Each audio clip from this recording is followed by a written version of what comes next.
दिल बारू तू तो माथा सनका के आयरन होई हम तो जतरा बना के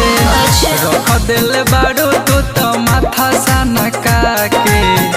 आयरन होई हम तो जतरा बना के ए जान खोलबू की बोलो ना अपने से खोली ए राजा बोली बोला राजा बोली ना हमारा से ऐसे को बोली भले मन बात नीचे से ऊपर ले टोली राजा बोली ना हमारा से ऐसे को बोली भले मन बात नीचे से ऊपर ले टोली ए राजा बोली ए राजा बोली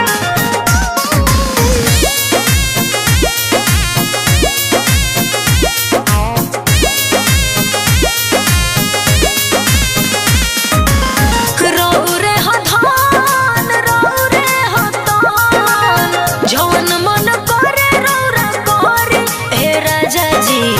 जौन मन करे रौरा करे आउते जे बाजा बाजा देलु तू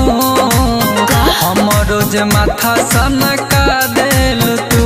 जब बोलेलु तो लागे हमरा दिलवा में गोली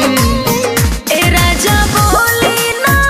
ए राजा बोली ना हमारा से ऐसे को बोली भले मन बात नीचे से ऊपर ले टोली राजा बोली ना हमारा के ऐसे को बोली भले मन बात नीचे से ऊपर ले टोली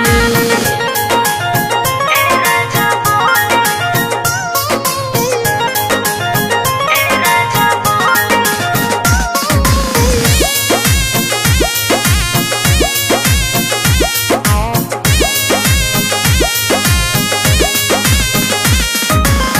बात तनी बुझे दर्द करता अलग तनिका सा तुम धरी ना ए राजा जी तनिका सा तुम धरी ना अक्षय के बुढ़बक बना